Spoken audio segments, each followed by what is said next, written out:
Hello students. तो आज हम अपना जो क्लास 12th का पहला चैप्टर है फिजिक्स का वो स्टार्ट करेंगे। जो चैप्टर 1 है विद्युत आवेश तथा विद्युत क्षेत्र। ओके, तो चलो इसमें स्टार्ट करते हैं। इसमें सबसे पहली चीज़ है कि विद्युत आवेश क्या होता है।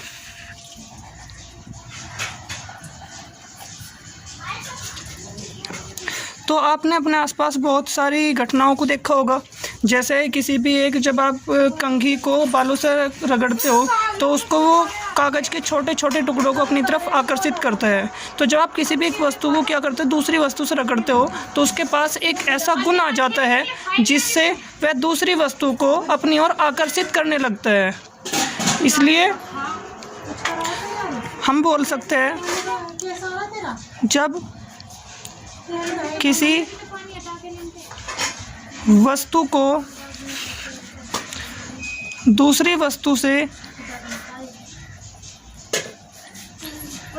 रगड़ने पर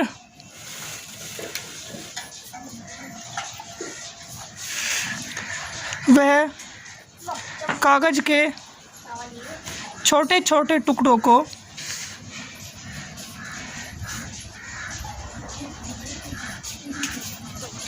अपनी ओर आकर्षित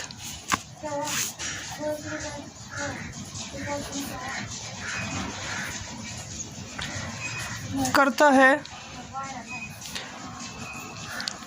तो उस वस्तु पर आवेश उत्पन्न हो जाता है। ठीक है, तो ये घटनाएं किससे एक्सप्लेन होती है? आवेश से होती है।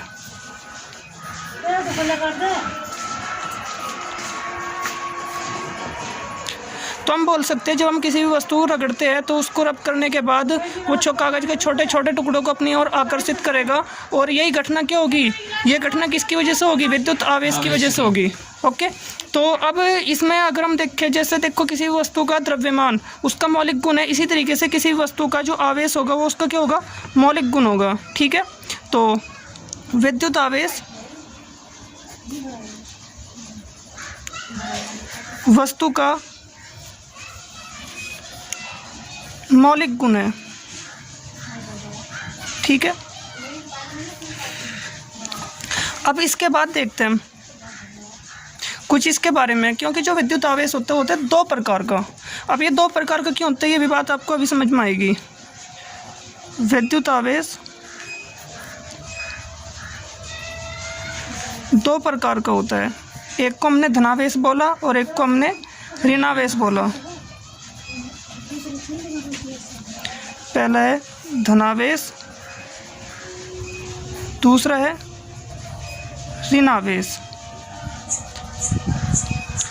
अब देखो ये धनावेश और ऋणावेश की कल्पना कुछ इस प्रकार हुई। हमने बहुत सारी वस्तुओं के साथ ये एक्सपेरिमेंट करा, उसको रगड़ रगड़ कर, और वो कागज़ के छोटे छोटे वस्तुओं को अपनी तरफ आकर्षित करता था।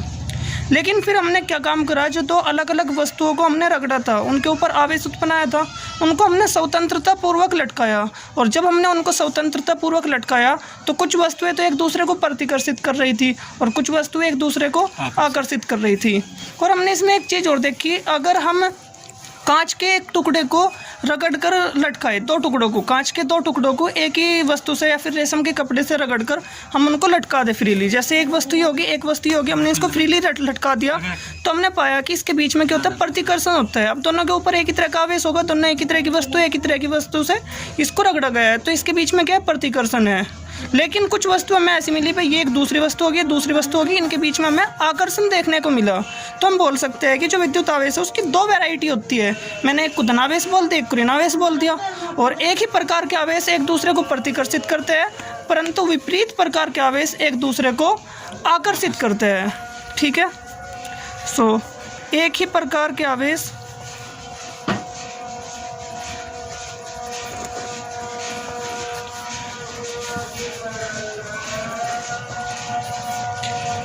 एक दूसरे को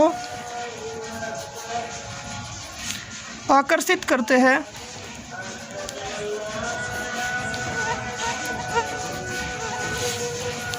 परंतु विपरीत आवेश एक दूसरे को आकर्षित करते हैं।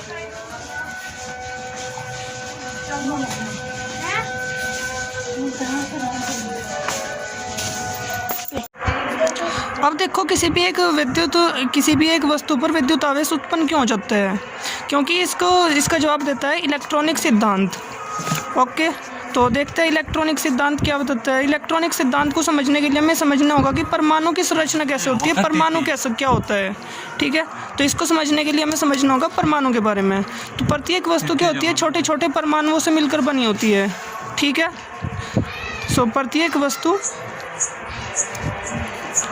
छोटे छोटे परमाणुओं से मिलकर बनी है।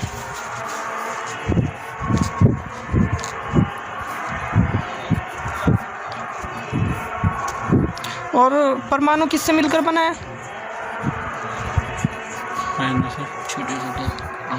जो परमाणु के जो कण होते हैं वे होते हैं इलेक्ट्रॉन, प्रोटॉन तथा न्यूट्रॉन। सो परमाणु इलेक्ट्रॉन, प्रोटॉन व न्यूट्रॉन से मिलकर बना है।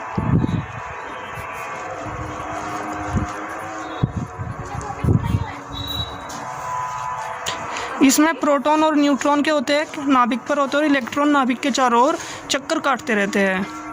सो प्रोटॉन व न्यूट्रॉन नाभिक में उपस्थित होते हैं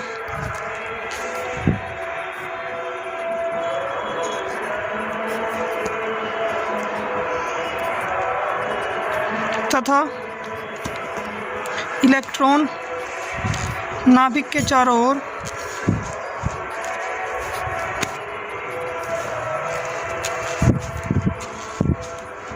चक्कर काटते रहते हैं।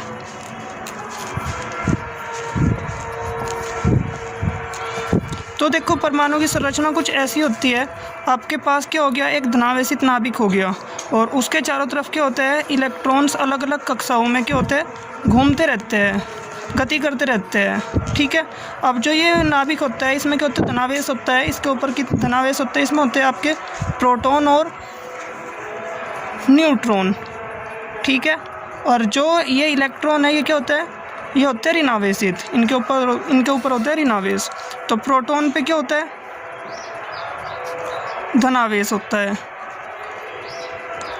और इलेक्ट्रॉन पर क्या होता है, ऋणावेश होता है। ठीक है, और जो आपका न्यूट्रॉन हो गया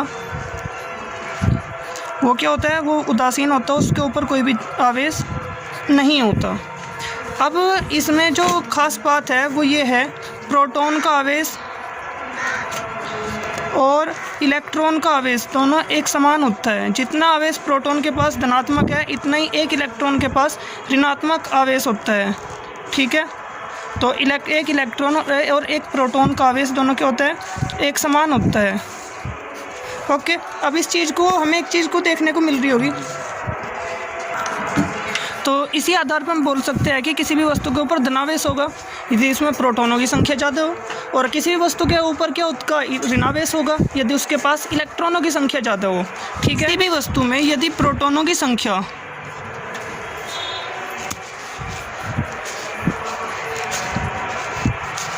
इलेक्ट्रॉनों की संख्या से ज़्यादा हो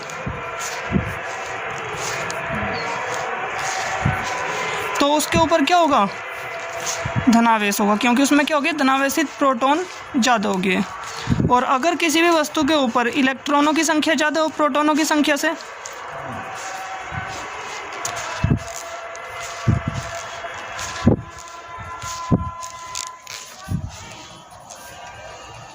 तब उस केस में उस वस्तु के पास क्या होगा, ऋणावेश होगा। ठीक है, ऋणावेश का मतलब कि उसके पास इलेक्ट्रॉनों की संख्या ज़्यादा है। अब उसके बाद तीसरा केस क्या होगा, जितने इलेक्ट्रॉन है इतनी प्रोटॉन है वस्तु के पास। तो अगर प्रोटॉनों की संख्या और वस्तु में इलेक्ट्रॉनों की संख्या दोनों एक समान है तो वो क्या होगा, वो विद्युत उदासीन होगा। ठीक है, उसके ऊपर कोई भी आवेश नहीं होगा। जैसे ये कागज़ जिस पर मैं लिख रहा हूँ ये क्या, विद्युत उदासीन है। ये पेन है, ये भी क्या है, ये भी विद्युत उदासीन है। हर वस्तु क्या है, विद्युत उदासीन है, क्योंकि उसमें इतने इलेक्ट्रॉन होते हैं, इतने प्रोटॉन होते हैं। लेकिन जब हम उसको रगड़ते हैं तो रगड़ने से क्या होता है, इलेक्ट्रॉन नाभिक के चारों ओर घूमते रहते हैं। हम प्रोटॉन को तो नहीं निकाल सकते, लेकिन हम इलेक्ट्रॉन को निकाल सकते हैं। ठीक है, तो किसी वस्तु पर धनावेश क्या होता है, इलेक्ट्रॉन के ट्रांसफ़र की वजह से होता है। ठीक है, तो किसी भी वस्तु से केवल इलेक्ट्रॉन निकाले जा सकते हैं, वो प्रोटॉन नहीं। तो किसी भी वस्तु से केवल इलेक्ट्रॉन निकाले जा सकते हैं। ओके, मुझे 50 रुपये ठीक है, तो किसी वस्तु से हम इलेक्ट्रॉन को निकाल सकते हैं, ना कि प्रोटॉन को। अब हम ये तो हमने जान लिया। अब एक बात बताओ, जो आविद्युत आवेश है इसको हम किन विधियों से मतलब इसको हम माप भी तो सकते हैं। मैंने अभी एक बात बोली थी कि इलेक्ट्रॉन का आवेश और प्रोटॉन का आवेश दोनों एक समान है, मतलब कि हम कंपेयर कर सकते हैं भी किसी भी वस्तु के पास कितना आवेश है। तो जो इसका कोई एक SI मात्रक भी होना चाहिए। तो आवेश का SI मात्रक कितना होता है, आवेश का SI मात्रक कूलाम होता है।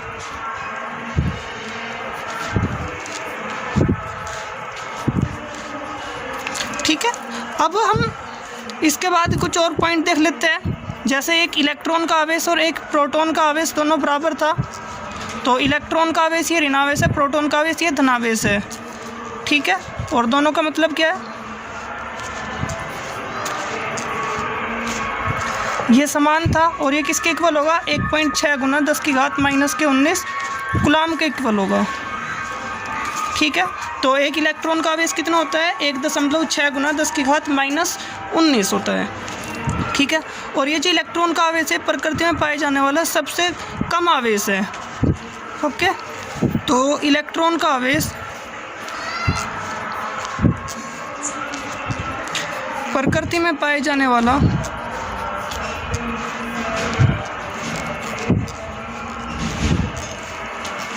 सबसे छोटा आवेश है। हालांकि इसका एक एक्सेप्शन है जिसको अभी आपको इग्नोर करना है, इसे आप आगे चलकर पढ़ोगे इन योर BSc और अदर डिग्री। ठीक है, तो अब हम आई थिंक आपको ये सब टॉपिक्स क्लियर हो गए होंगे। अब हम आवेश के कुछ और गुण देख सकते हैं, कुछ और 3-4 खास प्रॉपर्टी होती है, 3-4 खास गुण होते हैं। अब हम उन्हें देख सकते हैं। तो अब देखते हैं हम आवेश के गुण। तो आवेश का जो सबसे पहला गुण है, ये क्या करता है, ये योगात्मक, इसकी जो प्रकृति होती है, ये अब इसकी योगात्मक प्रकृति होती है। ठीक है,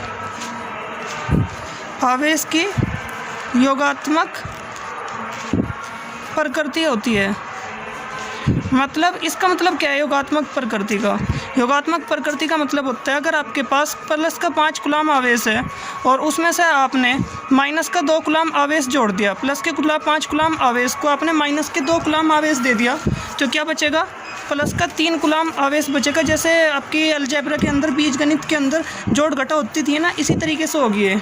ठीक है ना, जैसे आप 5 एप्पल माइनस 2 एप्पल इक्वल तो एक बराबर क्या है, 3 एप्पल हो जाता है। इसी तरीके से हम इसको यूज कर सकते हैं। ठीक है, माइनस का 3 कूलाम आवेश और माइनस का 4 कूलाम आवेश मिलकर क्या होगा, माइनस का 7 कूलाम आवेश बन जाएगा। ठीक है, जो दूसरा गुण है वो है आवेश संरक्षित होता है। आवेश को ना ही उत्पन्न किया जा सकता है और ना ही नष्ट किया जा सकता है। इसको केवल क्या करा जा सकता है, डेवलप किया जा सकता है किसी भी वस्तु पर इलेक्ट्रॉनों की संख्या को कम या ज़्यादा कर उससे इलेक्ट्रॉन निकाल कर या फिर उसमें इलेक्ट्रॉन की संख्या को बढ़ाकर। ठीक है, इसके प्रभाव को नष्ट किया जा सकता है केवल। आवेश को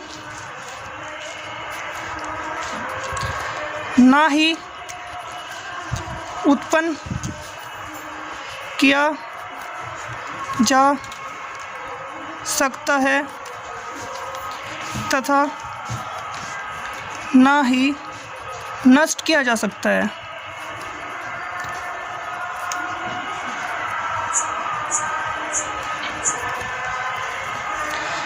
इसके प्रभाव को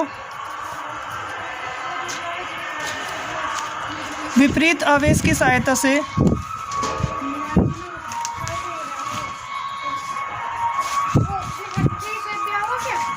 विपरीत आवेश की सहायता से अंतर से बीजेगी नष्ट किया जा सकता है। नहीं होंगे बीजेगी बोलियो कोई लोग ठीक है, तो हम इसका प्रभाव को केवल और केवल नष्ट कर सकते हैं, ख़त्म कर सकते हैं, ना कि हम आवेश को उत्पन्न कर सकते हैं। ठीक है, तो अब हम अपना अगला टॉपिक देखते हैं। हमारा अपना अगला टॉपिक है, सॉरी अगला टॉपिक नहीं, अगला गुण है जो है आवेश का क्वांटीकृत।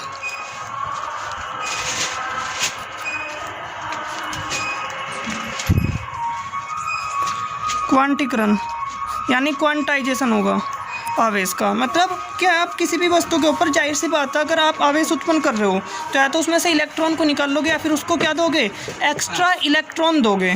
ठीक है, जब आप उसको एक्स्ट्रा इलेक्ट्रॉन दे रहे हो या फिर आप उससे इलेक्ट्रॉन को निकाल रहे हो तो आप आधे इलेक्ट्रॉन नहीं निकालोगे, आप निकालोगे तो पूरा इलेक्ट्रॉन निकालोगे, वरना निकालोगे ही नहीं। मतलब क्या है, किसी भी वस्तु के ऊपर जो आवेश उत्पन्न होगा वो क्या होगा, इलेक्ट्रॉन के आवेश का पूर्ण गुणक होगा। इलेक्ट्रॉन के आवेश में किसी एक पूर्ण संख्या की ही गुना होगी। हाँ, ये पॉजिटिव भी हो सकती है, नेगेटिव भी हो सकता है आवेश, इसलिए किसी भी वस्तु के ऊपर उत्पन्न जो आवेश होगा वो क्या होगा, इलेक्ट्रॉन के आवेश का पूर्ण गुणक होगा।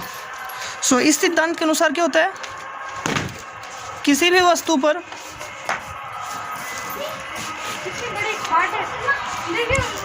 उत्पन्न आवेश उस इलेक्ट्रॉन के आवेश का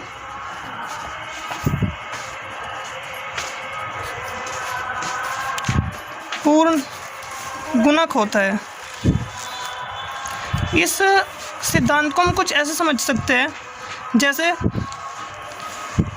Q बराबर NE, इस फॉर्मूले से। यहाँ पर Q क्या है, वस्तु के ऊपर क्या है, आवेश है। हमने वस्तु को रगड़ कर उसके ऊपर जो वस्तु पर उपस्थित आवेश है, और E क्या है, इलेक्ट्रॉन का आवेश, जिसका मान कितना है, 1.6 गुना 10 की घात -19 कूलाम। अब यहाँ पर जो n है वो क्या है, वो एक पूर्णांक है। पूर्णांक क्या होता है, जैसे -3, -2, -1, 0, 1, 2, 3 और फिर अनंत तक। ठीक है, तो मतलब क्या है, माइनस क्यों चाहे प्लस क्यों, जो पूर्ण संख्या है पूरी 1, 2, 3, 4, 5, ये सब क्या होते हैं, ये पूर्णांक होते हैं। अब ये देखो माइनस वाले क्यों लिए है, अगर वस्तु को हमने क्या एक्स्ट्रा इलेक्ट्रॉन दिया तो ये माइनस वाले हो गए, और वस्तु को से अगर हमने इलेक्ट्रॉन निकल रहे तो आवेश क्या होगा, धनावेश होगा, तो हम पॉजिटिव ले लेंगे उस केस में। तो हम ये बोल सकते हैं कि जो n है ना, ये क्या होता है, आपके इलेक्ट्रॉनों की संख्या भी होती है। ठीक है, ये पॉजिटिव और नेगेटिव डिपेंड करता है कि वस्तु के ऊपर आवेश कितना है। उससे आपने पॉजिटिव है तो आपने उससे इलेक्ट्रॉन निकाले, और नेगेटिव है तो आपने उसे इलेक्ट्रॉन दिए हैं। ठीक है, तो आप इसे इलेक्ट्रॉनों की संख्या भी सोच सकते हो। और इसी के साथ ही आप एक क्वेश्चन को और देख सकते हो, हल कर सकते हो।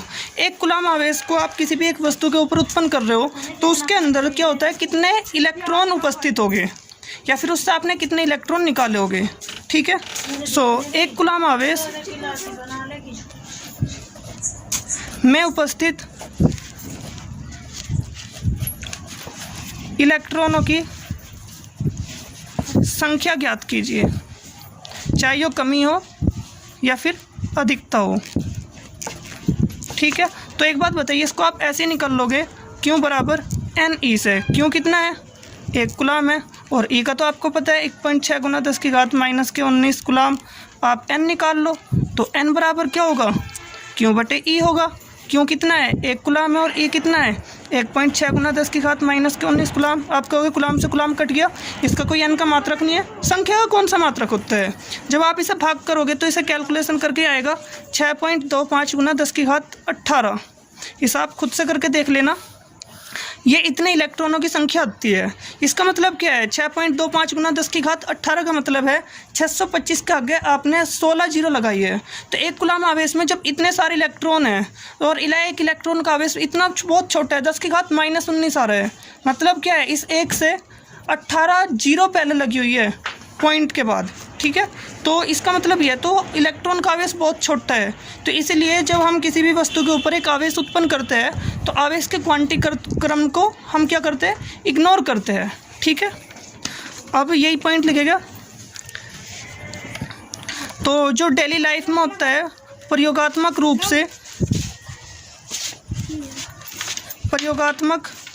रूप से आवेश के क्वांटीकरण को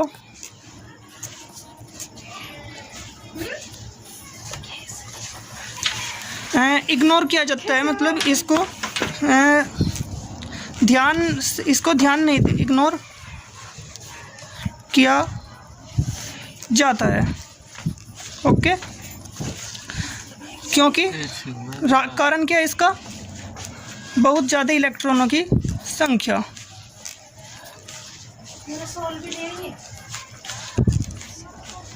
इसका कारण है। ऑलराइट, अब जब आपको आवेश का क्वांटीकरण अगर आपको समझ में आ गया हो तो अब हम अगले टॉपिक को देख सकते हैं। इसे देख लो फिर से, अगर आपको देखना है आवेश का क्वांटीकरण क्यों बराबर एन ई होता है, जहाँ पे एन क्या इलेक्ट्रॉनों की संख्या और ई क्या है इलेक्ट्रॉन का आवेश है। तो किसी वस्तु पर आवेश क्या होगा, इलेक्ट्रॉन का पूर्ण गुणक होगा।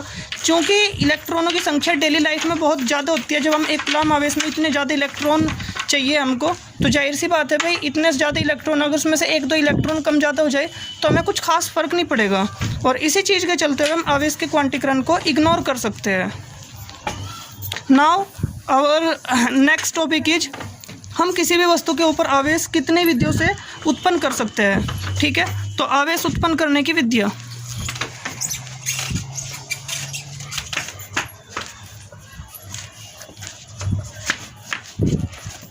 सॉरी ये गलत लिखा हुआ है थोड़ा, क्योंकि आप आवेश को तो उत्पन्न कर ही नहीं सकते हो। तो किसी भी वस्तु पर, एक चीज़ बढ़ा लोगे इसमें आप, किसी भी वस्तु पर, ठीक है। तो किसी भी वस्तु पर आवेश को हम 3 तरीक़ों से उत्पन्न कर सकते हैं, जिसमें नंबर 1 है आपका घर्षण, जो हमने शुरुआत में पढ़ा था कि भाई किसी भी एक वस्तु को आप क्या करोगे, उसको रगड़ोगे तो वो क्या करता है, कागज़ के छोटे छोटे टुकड़ों को अपनी ओर आकर्षित करता है। ये तो हो गया घर्षण, ठीक है। एक हो गया चालन द्वारा। चालन को आप समझते होगे, आपने बचपन से देखा होगा, जैसे तांबा, लोहा, एल्युमिनियम, ये सब क्या है, विद्युत के चालक है, क्योंकि इसके अंदर से क्या होता है, विद्युत धारा का, विद्युत आवेश का प्रवाह हो सकता है।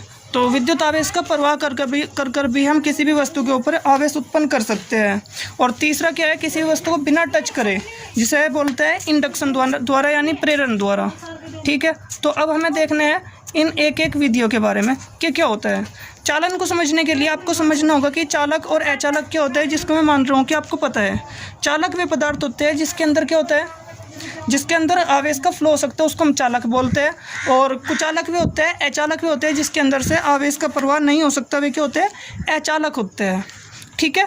अब 2 वैरायटी होगी, एक चालक हो गया, एक चालक हो गया, अचालक हो गया। तो चालक के अंदर क्या होगा, मुक्त इलेक्ट्रॉन हो गए, ऐसे इलेक्ट्रॉन जो पूरे के पूरे पदार्थ में घूम सकते हैं, जिन्हें हम मुक्त इलेक्ट्रॉन बोलते हैं। और अचालक क्या होते हैं, जिसके अंदर मुक्त इलेक्ट्रॉन नहीं होते, जिसके अंदर ऐसे इलेक्ट्रॉन नहीं होते जो उसके पूरे के पूरे पदार्थ के अंदर घूम सके, उसके पूरे के पूरे पदार्थ के अंदर प्रवाह कर सके, ठीक है। तो चलो अब हम देखते हैं इन तीनों विधियों को। जो सबसे पहली है घर्षण। देखो घर्षण से क्या होता है, जब आप किसी भी एक वस्तु को रगड़ते हो तो क्या होता है, उस वस्तु के जो परमाणु होते हैं, उसके परमाणु की जो बाह्य कक्षा होती है उसमें इलेक्ट्रॉन घूमते रहते हैं। उसके एक वस्तु के बाह्य कक्षा में घूमने वाले इलेक्ट्रॉन दूसरे वस्तु में ट्रांसफ़र हो जाते हैं, चले जाते हैं, ठीक है। तो जब 2 वस्तुओं को रगड़ा जाता है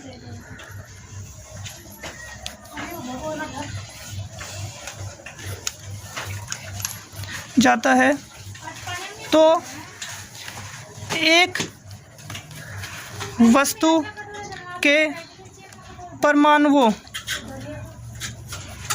की बाह्यतम कक्षा के, जो सबसे बाहर की कक्षा होती है, बाह्यतम कक्षा के इलेक्ट्रॉन दूसरी वस्तु में चले जाते हैं।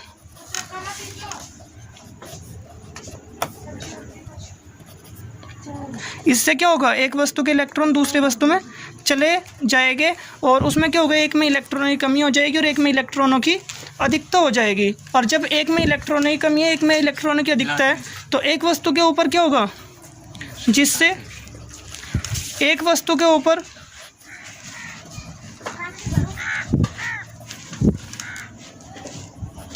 धनावेश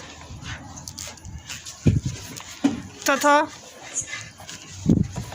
दूसरी वस्तु पर ऋणावेश उत्पन्न हो जाता है।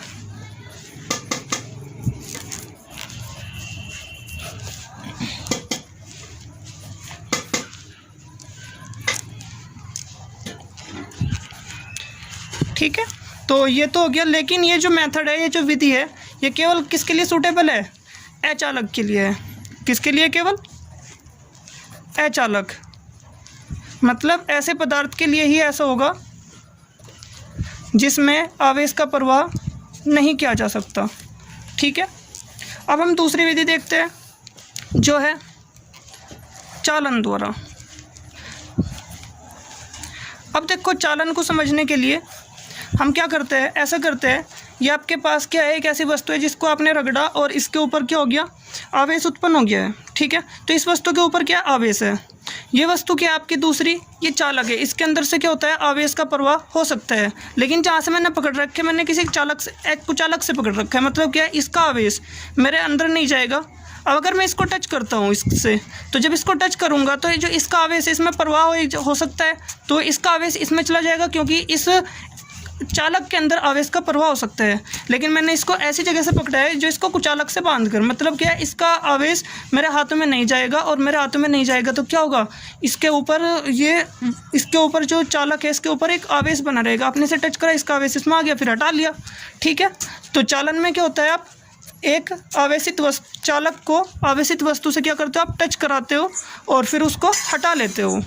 ठीक है, तो एक आवेशित वस्तु को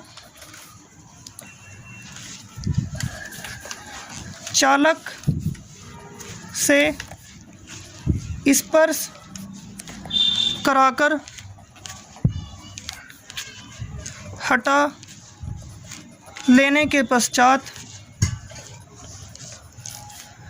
चालक आवेशित हो जाता है।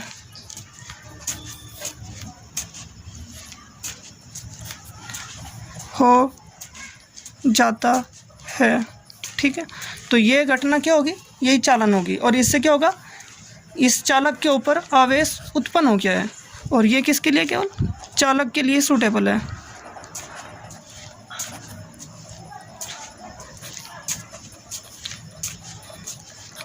अब जो आपकी तीसरी विधि है वो है आपकी प्रेरण द्वारा। ठीक है, तो देखते हैं इसको। इसमें सिर्फ आपको मैं डायग्राम बना रहा हूँ, ये समझ में आ जाएगा आपको। ये आपके पास क्या है, कोई भी एक चालक है जिसको आपने एक अचालक स्टैंड से बांध दिया है। ठीक है, चालक ये गोलक इसका है, चालक है। आपके पास कोई भी एक आवेशित वस्तु है, ये वाली होगी, इसके ऊपर धनावेश है। इस आवेशित वस्तु को आप चालक के नज़दीक ला रहे हो, तो इसके पास क्या होता है, मुक्त इलेक्ट्रॉन होते हैं चालक के पास। ये चालक के मुक्त इलेक्ट्रॉनों को अपनी ओर आकर्षित करेगा, और जब ये चालक के मुक्त इलेक्ट्रॉनों को अपनी ओर आकर्षित करेगा तो इस साइड में, जिस तरफ ये धनावेश है, यहाँ पर क्या होगा, ऋणावेश उत्पन्न हो जाएगा। और चूँकि इस चालक के ऊपर तो कुल आवेश 0 है, तो इसका मतलब कि इसके अपोजिट साइड में इलेक्ट्रॉनों की कमी होगी, मतलब कि इसके अपोजिट साइड में क्या होगा, धनावेश उत्पन्न हो जाएगा। लेकिन अगर आप इसके अपोजिट साइड को अगर आप पृथ्वी से जोड़ दो तो क्या होगी, ये विद्युत उदासीन हो जाएगी। ठीक है, ये इसको उदासीन कर देगा। जब ये इसको उदासीन कर देगा तो टोटली अगर मेरे को देखूँ तो चालक के ऊपर क्या होता है, एक आवेश उत्पन्न हो जाता है। सेम दूसरा केस, ये आपके पास क्या, एक चालक का हो गया, ये एक स्टैंड से रख दिया है चालक से, और आपने क्या करा, एक ऋणावेशित वस्तु इसके पास लाए, और जब ये ऋणावेशित वस्तु है तो इसके धनावेश को अपनी ओर आकर्षित करेगी, और ऋणावेश को इससे मुक्त इलेक्ट्रॉनों क्या करेगी, प्रतिकर्षित करेगी, जिससे इस एक लेयर पर क्या होगा, धनावेश उत्पन्न होगा, और एक लेयर पर ऋणावेश उत्पन्न होगा। और इसको आप क्या करोगे, पृथ्वी से जोड़ दोगे, जिससे क्या हो जाएगा, जोड़ने के बाद ये उदासीन बन जाता है। क्या बन जाता है, उदासीन, और ये भी क्या बन जाता है, उदासीन बन जाता है। Is it clear? अगर आपको ये समझ में आ गया हो तो उसके बाद हम पढ़ेंगे अब गुलाम का नियम, जो कि देखेंगे हम अगली क्लास में। और इस क्लास को, लेक्चर को पूरा देखने के लिए धन्यवाद।